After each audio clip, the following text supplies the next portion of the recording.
이 마태복음 5장에서 7장은 예수님이 말씀하신 여러 말씀들을 편집해 놓은 것이 아니라 한꺼번에 예수님이 이야기를 하신 것입니다. 산에 몰려드는 제자들을 향하여서 산에서 그 교훈을 한꺼번에 가르치셨다 해서 산상수훈이라고 하는데, 이 산상수훈은 우리 믿는 자들에게도 굉장히 유명한 본문이지만 믿지 않는 자들에게도 이 본문은 유명하고 또 많이 인용이 되고 있습니다. 힌두교인인 간디는 산상수훈을 누구보다도 가까이 하고 좋아했다고 합니다. 아마도 간디가 윤리적인 삶을 가장 큰 가치로 두고 있기 때문에 그 세상의 어떤 가르침보다도 더 높은 수준을 원하는 이 요구하는 산상수훈이 그에게는 도전적인 것이었고, 그에게는 이것이 가장 가치가 있다고 생각했을 것 같습니다. 그런데 우리가 오늘 읽어보았지만 그 기준이 높아도 너무 높지 않습니까? 오른쪽 뺨을 치면 그냥 가는 것도 모자라서 왼쪽 뺨까지 때리라고 내어주는 것, 그리고 형제에게 미련한 놈이라고 이야기를 하면 지옥불에 던져진다고 하고, 눈이 조금이라도 예쁜 여자를 바라보게 되면 뽑아버리고 하고, 이 윤리적인 기준이 높아도 너무 높지 않습니까? 사는 것도 힘들어 죽겠는데 신앙에 이런 짐까지 얹혀지다 보니 우리가 참 말씀이 숨이 막힐 때가 있습니다. 그러나 산상수훈이 표면적으로는 윤리적인 어떤 기준을 우리에게 제시하는 것 같지만, 이 산상수훈은 이렇게 높은 기준으로 살아야 된다는 것을 이야기하기 이전에 이 산상수훈을 통하여서 예수님께서 말씀하시고자 하는 것은 하나님의 나라, 또 하나님의 백성 자녀가 된 우리가 살아가야 될 영적 진리가, 영적 원리가 무엇인지를 지금 이 산상수훈을 통해서 말씀하고 계시는 것입니다. 세상에서는 세상을 움직이는 원리가 있습니다.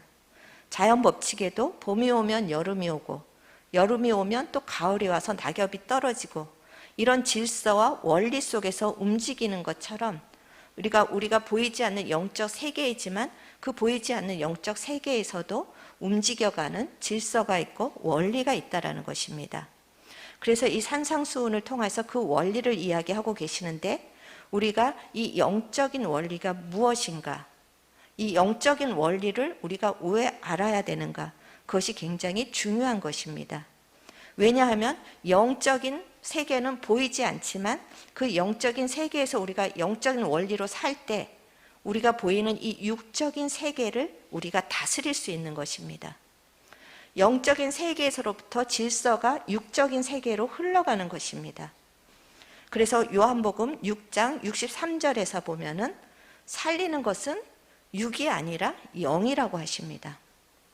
우리가 아무리 육적으로 애를 써도 그것은 무익할 뿐이고, 우리가 이 땅 가운데서도 정말 그 하나님의 질서 가운데 살아갈 때, 그 영적인 원리로 살아갈 때 우리가 살아난다라는 것입니다. 그리고 로마서 8장 6절에서는 무엇이라고 합니까? 육의 생각은 사망이고 영의 생각은 생명과 평안이라.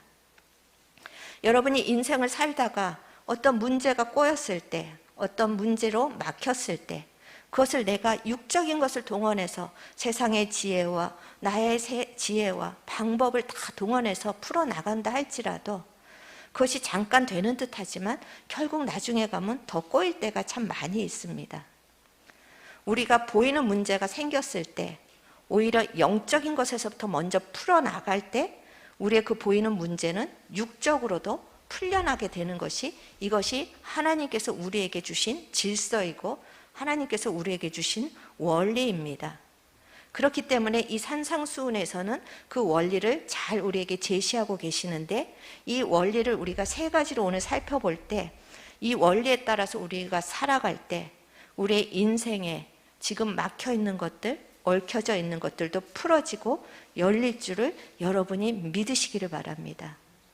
그래서 지금까지 우리는 육적으로 사는 것이 익숙한 사람입니다.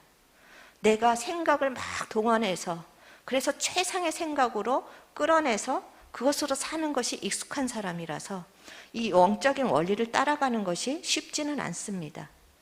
하지만 우리가 이 영적인 원리를 알고 한 번, 두 번, 세 번 계속해서 우리의 삶의 문제를 그렇게 영적인 원리로 풀어나갈 때 여러분 가운데는 생각지도 못한 하나님의 나라가 열릴 것이고 생각지도 못한 하나님의 뜻이 나타나게 될 것입니다. 그럼 이 산상수훈을 통하여서 우리에게 알려주시고자 하는 영적인 원리, 첫 번째, 주님 앞에서 영적인 파산을 하라는 것입니다. 5장 1절에서부터 12절은 우리가 팔복이라고 칭하고 있습니다. 8가지 복을 이야기하셨다라는 것입니다. 그런데 그 복이 있는 사람을 보면은 세상이 이야기하는 복과는 너무나도 다릅니다. 가난하고 애통하고 늘 양보하고 의에 줄이고 목이 마르고 핍박을 받고 세상에서 볼 때는 한마디로 망한 인생입니다. 날마다 가난해서 정말 이리저리 다니고 날마다 애통하고 있고 채워도 채울 것이 없어서 목마르고 세상에서 보기에는 이 사람이 무슨 복을 받았습니까? 그런데 영적인 세계에서는, 영적인 원리에서는 오히려 이 사람이 복이 있다라고 지금 예수님이 선포를 하고 계시는 것입니다. 우리가 지금 읽어봤지만 산상수훈에서 높은 기준의 윤리를 우리에게 도덕을 요구하고 계시는데 그거는 우리의 힘을 가지고 그것을 이루라고 말씀하시는 것이 아닙니다. 5장 19절만 봐도 계명 중에 하나라도 지키지 않으면 안 된다라고 이야기하고 계십니다. 그 많은 계명 중에 하나라도 너희가 지키지 않으면 그것은 우리가 정말 유익이 없다라는 것입니다. 그리고 5장 48절에 보면 하나님의 온전하신 같이 온전하라. 우리에게 요구하는 수준이 사람 중에 그냥 뛰어난 것이 아니라 누구와 비교해서 우리에게 높은 수준을 요구하고 있습니까? 하나님이십니다. 여러분 이것을 이루실 수가 있습니까? 왜 하나님께서는 우리에게 이렇게 높은 기준을 요구하고 계시는가? 그것은 우리에게 이것을 이루라고 먼저 우리에게 말씀하시기 전에 우리가 도저히 그것을 이룰 수 없는 사람이라는 절망을 보라고 이야기하시는 것입니다. 내가 눈을 들어서 지나가는데 예쁜 여자가 지나가는데 아 예쁘다. 아 저런 여자 사귀고 싶다. 그렇게 하면은 우리의 눈을 뽑아버리라고 하는데 어떻게 눈 뜨고 다닐 수가 있겠습니까? 형제한테 미련한 놈이라고 하는데 여러분 운전하면서 미련한 놈 그 이상의 것들을 얼마나 많이 쏟아내고 있습니까? 다닐 수가 없는 것입니다. 그런데 하나님은 우리에게 이런 것을 요구하신다라는 것은 결국 우리에게 이것을 이루라고 하시는 것이 아니라 그 바리새인들이 자기네들은 의롭다. 그래도 이 정도면 나는 괜찮은 사람이라고 그렇게 자부하고 있는 그런 바리새인들을 향하여서 인간의 속성상 교만을 향하여서 너에게는 아무런 의를 이룰 수 있는 근거가 없다라고 오히려 절망을 주시는 말씀인 것입니다. 그래서 오스왈드 챔버스는 산상수훈은 우리에게 절망을 줄 뿐인데 이것이 바로 주께서 의도하신 바라. 그러니까 산상수훈을 읽으면서 아 내가 이제 정말 마음에 음욕을 품으면 안 되겠다. 내가 이제 정말 형제를 향하여서 비판의 말 조금 더 하면 안 되겠다. 그렇게 결정하라는 것이 아니라 하나님께서 의도하신 것은 너에게 절망을 하라는 것입니다. 세상에서 경제적으로 살다가 갚을 능력이 없으면 무엇을 합니까? 파산 신고를 합니다. 마찬가지로 우리가 영적으로 도저히 나에게는 이것을 이룰 수 있는 힘이 하나도 없고 나에게는 이것을 갚아드릴 능력도 없어서 그냥 하나님 앞에 방법이 없습니다. 더 이상 나에게는 방법이 없습니다 하고 영적 파산을 하는 사람, 그래서 가난하다고 애통하면서 가슴을 치는 사람, 그 사람이 복이 있다라고 먼저 이 산상수훈의 첫 부분에서 예수님께서 선포를 해주시는 것입니다. 나의 열심이나 나의 의로는 도저히 하나님이 원하시는 의에 도달할 수가 없기 때문에 그것을 포기하고 이제 하나님께서 대신 예수 그리스도로 말미암은 의를 제공하셨을 때 그 예수 그리스도의 십자가를 붙드는 것, 그것이 나에게 살 길이라고 그렇게 나아가는 것이 복이 있다라는 것입니다. 여러분 우리가 사랑을 하지만 얼마나 마음이 옹졸합니까? 우리가 사람들한테 베푼다고 하지만 얼마나 계산적이고 얼마나 따지고 있습니까? 아, 내가 그래도 이 정도 하니까 난 괜찮지. 그것이 아니라 나에게는 사랑이 없고 나의 마음은 너무나도 옹졸해서 누구 하나 품을 수도 없고 내가 할 수 있는 것은 아무것도 없습니다라고 여러분이 십자가 앞에 가난한 심령으로 나갈 때 여러분은 복이 있다라는 것입니다.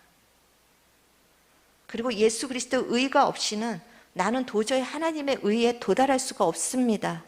그렇게 예수님의 십자가를 붙잡고 애통할 때, 목이 마를 때 여러분은 복받은 자이고 복뿐만이 아니라 그 뒤에 무슨 약속을 주십니까? 천국이 임할 것이고 위로를 받을 것이고 땅을 기업으로 받을 것이고 배부를 것이고 긍휼을 받을 것이고 이렇게 하나님의 복이 구체적으로 우리에게 주어진다라는 것입니다. 이것이 이성으로는 도저히 이해가 안 됩니다. 그래서 이 복은 그것을 믿는 사람에게 열리는 것입니다.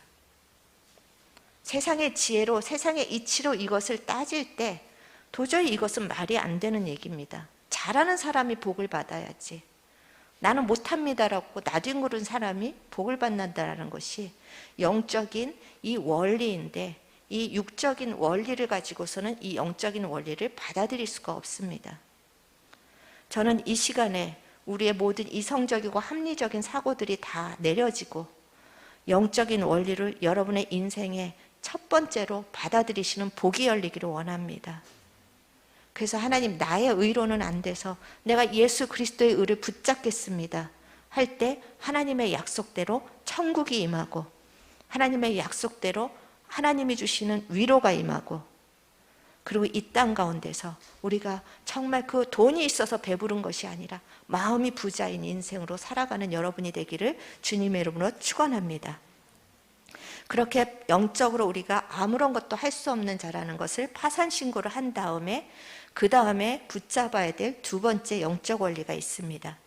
그것은 이제 예수 그리스도로 말미암아서 주어지는 우리의 의 그리고 우리의 새로운 정체성이 무엇인가를 기억하라는 것입니다. 오늘 5장 13절 14절에서 보면은 우리를 소금이라고 하시고 우리를 또 빛이라고 하십니다. 소금은 부패하는 것을 방지하는 역할을 합니다. 빛은 어두움을 비치는 역할을 합니다. 그런데 내가 열심히 해서 소금이 되어라, 열심히 해서 빛이 되어라라고 하십니까? 이미 소금이고 빛이라고 선포해 주시는 것입니다. 내가 의가 아무것도 없어서 나한테 힘이 없고 능력이 없어서 내가 예수님을 붙잡았더니 그 예수님의 속성이 나에게 그냥 주어진 것입니다.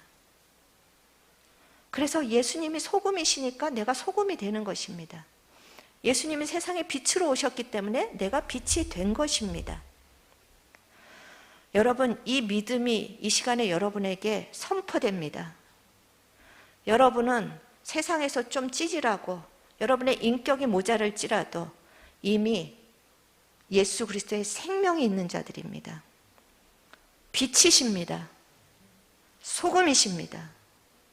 여러분이 생각하는 것보다 여러분이 얼마나 더 큰 존재인지를 기억하시기 바랍니다.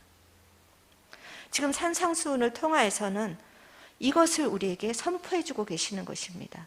내가 예수를 믿었는데 이전하고 다른 것이 별로 없어요. 그렇죠? 여러분 예수를 믿었다라고 갑자기 변합니까? 성질은 그대로 나타나고 상황도 그대로이고 그런데 예수를 믿었다라는 사실 하나만으로 우리가 본질이 바뀌었다라고 지금 우리에게 선포해 주시는 것입니다.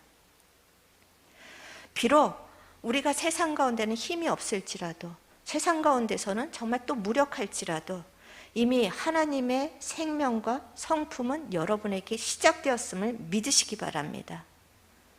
세상이 모를 뿐이고 그렇게 된 것을 나조차도 모를 뿐입니다. 이 산상수훈을 통하여서 내 안에 그 놀라운 사랑이 심겨졌다고 여러분 감탄하셔야 합니다. 내가 빛이 되었다라고 이것이 여러분의 찬송이 되셔야만 합니다. 나같이 어두운 생각을 하고 나같이 어두운 일에 기뻐하고 나같이 미움과 시기와 질투가 많은데 내가 빛이고 내가 소금이라고? 어떻게? 그냥 믿음으로 된다라는 이것을 받아들이는 그분들에게는 하나님의 역사가 반드시 나타날 것입니다. 이제 여러분이 신앙생활을 하다가 여러분 자신을 보면서 넘어질 때 그때마다 나는 빛이지, 나는 이렇게 살 자가 아니지, 먼저 기억하시기를 바랍니다. 자꾸만 내가 변화되려고 하면 이것이 힘듭니다. 하지만 내가 누구인지를 기억할 때 그 기억하는 것으로부터 우리는 마음이 새로워질 수 있습니다.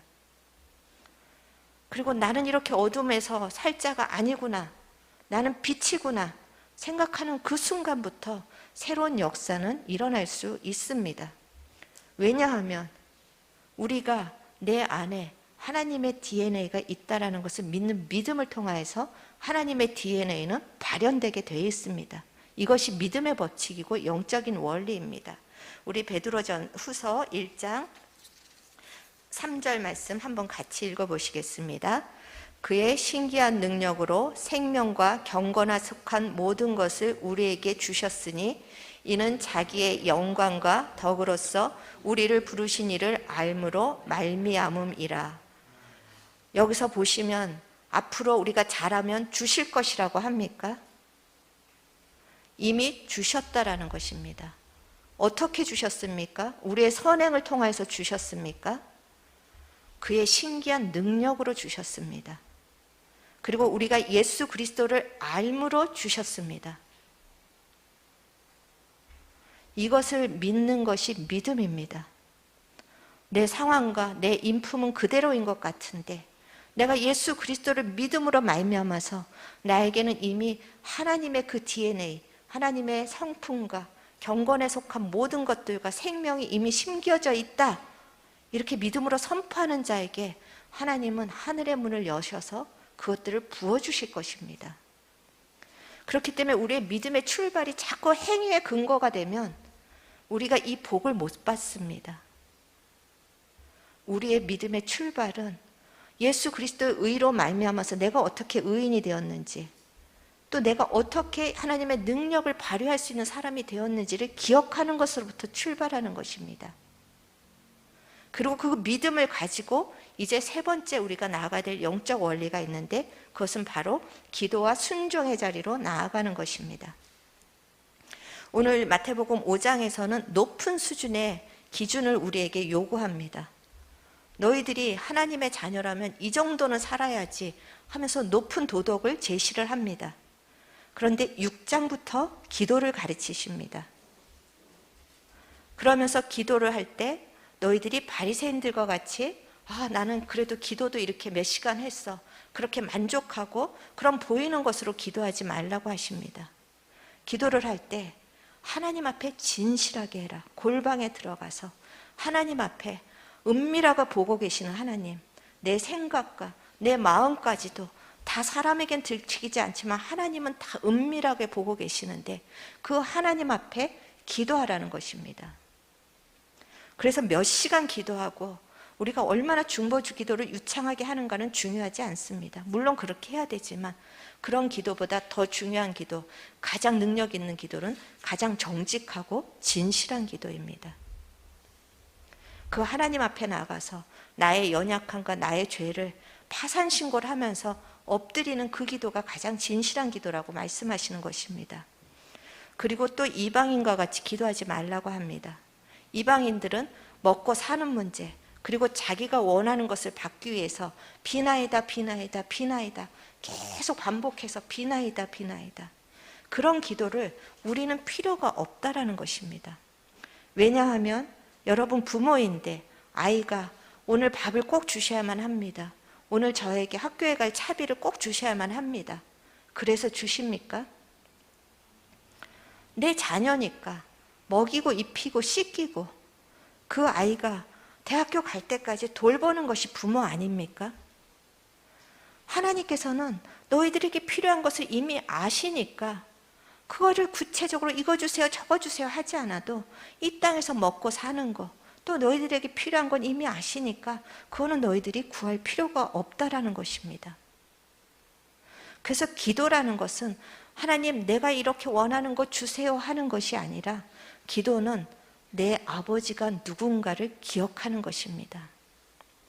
내 아버지가 얼마나 선하신 분인가, 내 아버지가 지금도 보이지 않지만 나를 돌보고 계시고 나의 필요를 채우고 계시는구나, 그것을 기억하는 것이 기도의 출발입니다. 그리고 시시각각 우리의 삶을 위협하고 우리의 삶에서 일어나는 그 모든 불안과 두려움을 염려하는 대신에 그 아버지께 맡기는 것이 기도입니다. 그래서 염려하지 말라고 오늘 이 6장에서 계속 기도와 함께 말씀하고 계시는 것입니다. 그리고 기도는 궁극적으로 6장 33절에 하나님의 나라와 하나님의 의를 구하는 것이 기도의 목적인 것입니다. 하나님의 나라와 하나님의 의를 구한다라는 것, 내 편협한 생각 내려놓는 것입니다. 내일 일도 내일 일이 아니라 바로 다음에 한 치 앞도 모르는 것이 우리인데 그런 내가 계획을 세우는 그 계획도 내려놓는 것입니다. 감정이라는 것이 얼마나 변덕스럽습니까? 좋았다 싫어졌다, 이거 아니면 죽겠다고 했다가 실증 냈다가, 이런 우리의 감정조차도 다 내려놓고 내 자아에서 피어나오는 모든 것들은 다 버리고 하나님께서 나의 모든 생각과 마음과 의지와 인생까지도 문제까지도 통치해달라고 맡기는 것이 기도인 것입니다. 오늘 찬양한 것처럼 내가 주인 삼은 모든 것을 내려놓고 내가 사랑하는 모든 것을 내려놓고 이 사랑의 하나님께 나의 인생의 뿌리를 내리겠습니다, 그렇게 고백하는 것이 기도라는 것입니다. 그리고 하나님의 나라와 하나님의 의를 구하는 것, 하나님의 관심사가 나의 관심사가 되는 것입니다. 우리가 이렇게 정말 우리의 부족함과 우리의 연약함을 그대로 정직하게 고백하면서 하나님 내 인생을 빛으로 부르셨는데, 내 인생을 소금으로 부르셨는데 이대로 살 수는 없습니다. 하나님 저에게 이 능력을 부어 주시옵소서. 이 기도를 왜 하나님께서 듣지 않으시겠습니까? 그 기도를 하나님이 기뻐하시고 우리에게 하늘의 문을 여셔서 그것을 우리에게 부어주실 것이라는 것입니다. 그렇기 때문에 여러분이 하나님의 말씀대로 기도하는 모든 것을 받은 줄로 믿으시기 바랍니다. 나에게 이미 심겨진 하늘의 생명과 하늘의 능력과 하늘의 성품이 이제 나를 통하여서 흘러 넘치기를 원합니다. 그 기도를 누구보다도 기쁘게 여기시고 반드시 응답하실 것입니다. 그리고 이 믿음을 가지고 기도하는 자는 순종의 자리로 나아갑니다. 그래서 6장에서는 기도를 이야기하고 7장에서는 순종을 이야기하십니다.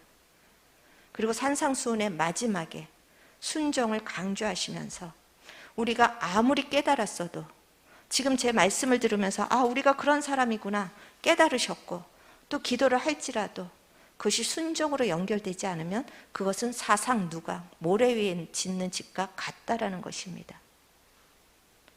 그래서 이 산상수훈은 우리에게 정말 우리의 힘은 없지만, 우리에게는 아무런 능력이 없지만 예수 그리스도로 인하여서 우리에게 생명과 능력으로 이미 심어주셨사오니 이것이 우리의 인생을 통해서 드러나기를 원합니다. 나타나기를 원합니다. 그렇게 나아가는 자들에게 하나님께서 반드시 하늘의 복을 열어주시고 그 영적인 원리에 따라서 살아가는 사람에게 반드시 하나님의 역사가 또 일어나게 하시며 기적의 주인공이 되게 하실 것이라는 것을 이 산상수훈을 통해서 선포하시는 것입니다. 오디션을 보거나 면접을 할 때 그 사람을 뽑을까 말까는 그 사람이 들어오는 태도와 발걸음, 모습을 보고 거의 50% 이상이 결정된다고 합니다. 왜냐하면 그 사람의 속사람이 태도를 통해서 나타나기 때문입니다. 우리가 신앙생활을 할 때 보면 두 가지의 태도가 있습니다. 한 가지는 다 알아, 맞아, 그런데 어려워, 그런데 이 말씀은 심히 힘들어, 뭐 그렇게까지 살아야 하는가? 다 알지만 그렇게 할 수 없는 게 인간이야. 물론 맞는 말입니다. 우리가 하나님 말씀을 따른다라는 것이 쉽지는 않을 수 있습니다. 그렇지만 이 말씀에 우리가 그렇게 말하는 태도는 나는 나를 버리고 싶지 않다라는 고집입니다. 나는 그것을 하지 않겠다라는 그냥 나의 죄입니다. 반대로 우리가 지난주에 나눈 것처럼 마리아는 어떻게 고백했습니까? 전혀 말도 안 되는 말씀이 왔는데, 자기의 이성을 뛰어넘고 환경을 뛰어넘는 말씀이 왔는데 주의 종이오니 주의 말씀대로 이루어지리이다. 우리가 동일한 말씀을 받는데 어떤 태도를 가지고 있느냐에 따라서 우리가 생명의 역사에 참여할 것인가, 아니면 그저 어둠에 계속 끌려다니는 인생을 살 것인가, 이것은 우리에게 결정해야 되는 자유의지를 주셨습니다. 로마서 8장 13절,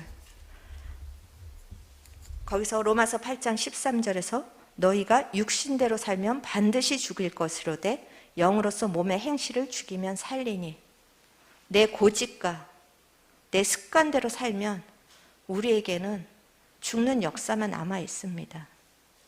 하지만 영으로서 하나님의 말씀을 주의 말씀이오니 이루어지리이다. 그렇게 영으로서 주의 말씀을 따를 때 하나님의 영으로 우리는 인도함을 받게 되는 것입니다. 이 믿음의 태도에 따라서 하나님은 오늘 마태복음을 통하여서 상을 주시겠다고 합니다. 자꾸만 우리는 하나님의 말씀을 내가 희생해야 되고 나만 참아야 되고 나만 힘들게 하는 말씀으로 받아들여서 이것이 더 무겁습니다. 하지만 오늘 마태복음에서 하나님은 6장에서도 그렇고 계속 상을 언급하고 계십니다. 그 이방인들처럼 사는 것에는 상을 받지 못한다. 그러면 그렇게 사람에게 보이려고 하지 않고 하나님을 의식하고 하는 행동은 모두 다 상이 있다라는 것입니다. 그리고 3절에도 갚으시리라, 6절에도 그렇게 할 때 갚으시리라, 16절에도 갚으시리라, 그리고 6장 20절에도 너희를 위하여 보물을 하늘에 쌓아두라. 그러면 하늘에서 상이 크다라는 것입니다.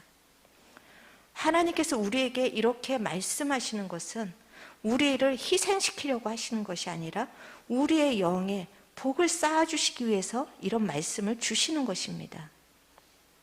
이것을 알 때 우리가 기쁨으로 순종할 수 있고 조금 힘들지라도 그것을 이루어갈 수 있는 것입니다. 여러분, 아까도 이야기했듯이 여러분의 인생은 여러분이 생각하는 것보다 훨씬 큽니다. 여러분의 인생은 여러분이 생각하는 것보다 훨씬 더 고귀합니다. 하나님께서는 우리가 다른 사람들처럼 이 땅에서 먹고 마시고 좀 더 즐기자, 그렇게 썩어질 것을 위해서 사는 이런 안타깝고 어리석은 인생이 되지 않도록 우리를 부르신 것입니다. 예수님 믿고 이 땅에서 잘 먹고 잘 살라고 부르신 것이 아니라 너희들 아무 힘이 없지만 신의 성품에 참여하도록 내가 너희들을 불렀으니 나를 의지하여서 이 땅 가운데 나처럼 빛이 되어라. 이 땅 가운데 나처럼 소금이 되어라. 보이지 않는 하나님을 너희들을 통하여서 그의 신의 성품을 이 땅 가운데 펼쳐보아라. 그렇게 할 때 너희들에게 예비된 그 상이 얼마나 큰지, 그 영광이 얼마나 큰지 믿음으로 바라보면서 그런 삶을 살지 않겠느냐고 우리를 초청하시고 부르신 것입니다. 예수를 믿는 것을 이 땅에서 먹고 마시는 것에 자꾸만 우리가 국한시키니까 이 신앙이 풀어지지가 않습니다. 이 영적인 원리를 모르니까 자꾸만 이거 주세요, 저거 주세요, 안 주시면 삐졌다가 하나님께 멀어졌다가, 이렇게 신앙이 날마다 정말 그 낮은 차원에서 머물러 있는 것입니다. 물론 어린아이와 같은 신앙은 자기에게 필요한 것을 구할 수 있습니다. 하지만 우리의 부르심은 그것보다 더 큰 부르심이라는 것을 기억하시기를 바랍니다. 그리고 우리에게 그 영광스러운 신의 성품에 참여하도록 부르셨으면 그것에는 반드시 상이 있습니다. 그 상을 바라보면서 여러분, 죄를 심지 말고 거룩을 심으시기를 바랍니다. 염려를 심지 말고 믿음을 심으시기를 바랍니다. 여러분의 자아를 심지 말고 예수 그리스도의 성품을 심으시기를 바랍니다. 그렇게 할 때 제가 단언합니다. 여러분의 10년 후가 달라질 것입니다. 여러분의 인생의 결말은 다른 사람하고 비교할 수 없는 영광스러운 결말로 마감할 것입니다. 이것을 믿고 가자고 초청하시는 것이 산상수훈입니다. 여러분 다 아시는 가나의 혼인잔치, 그때 포도주가 떨어졌습니다. 당시에 혼인잔치에서 포도주가 떨어지는 것은 위기의 상황이고 그 사람들한테 무슨 이런 집이 있냐고 수치를 당할 상황이었습니다. 그런데 예수님이 말씀하시자 물이 변하여 포도주가 되었습니다. 이것이 예수님이 오시면 우리의 인생의 본질이 변하는 것을 말씀하시는 기적이었습니다. 우린 죄인이지만 예수님이 오셔서 의인이 됐습니다. 우리는 자식조차도 사랑할 수 없는 자이지만 예수님이 오셔서 우리의 사랑은 원수까지도 사랑할 수 있는 사랑이 이미 심겨졌습니다. 포도주가 처음 담았을 때는 맛이 떨습니다. 숙성하기까지는 먹을 수가 없습니다. 우리가 이미 포도주가 되었지만, 우리의 인생이 이미 신의 인생이 되었지만 아직 숙성되지 않아서 성숙하게 나타나지 않을 뿐입니다. 이제 여러분이 매일매일 내가 이렇게 살 사람이 아니라는 것을 기억하십시오. 그리고 매일매일 하나님, 나에겐 사랑이 없습니다. 나에겐 인내가 없습니다. 나에겐 거룩의 조그만 점도 없습니다. 그렇게 십자가 앞에 나가서 여러분 자신을 내려놓고 여러분이 정말 주님이 필요합니다라고 가난한 심령이 되십시오. 그리고 기도하면서 주님이 주시는 힘과 용기를 가지고 순종의 자리로 나아가 보십시오. 여러분의 인생에 이제 하나님이 일하실 역사와 영광이 나타날 것입니다. 그리고 이 산상수훈을 통해서 우리 진리교회 등대 성도님들 한 분 한 분이 세상에서 정말 어떻게 저런 사람이, 이거는 세상에서 남보다 뛰어나다라는 것이 아닙니다. 예전에는 물이었는데 어떻게 저렇게 포도주가 되었느냐. 예전에는 떨떠름해서 먹지 못하는 포도주였는데 어떻게 저렇게 성숙하여서 좋은 포도주가 되었느냐. 이것이 전도입니다. 여러분의 가족에게 여러분이 이런 모습을 보일 수 있는 그런 날이 오도록 우리 함께 다시 십자가 앞에 나를 내려놓고 주님이 주시는 새 힘을 가지고 우리가 그 순종의 삶, 믿음의 삶을 살아가는 복된 여러분, 그래서 누구보다도 하나님이 마지막에 여러분을 향해서 정말 판단하실 때 복받은 자라, 모든 팔복을 누릴 자라고 그렇게 선포하시는 그 음성이 정말 실제적인 열매로 맺어지는 여러분의 풍성한 인생 되시기를 주님의 이름으로 축원합니다. 오늘 이 말씀을 생각하면서 우리가 하나님 앞에 이 시간에 먼저 영적 파산으로 나아가기를 원합니다. 하나님, 나에게는 하나님 앞에 드릴 것이 죄밖에는 없습니다. 교만밖에는 없습니다. 나의 변덕밖에는 드릴 것이 없습니다. 나의 무능밖에는 드릴 것이 없습니다. 그렇지만 주님께서 나를 새롭게 하실 것을 믿습니다. 이 마음으로 같이 찬양하시고 우리 기도하는 시간 갖기로 하겠습니다.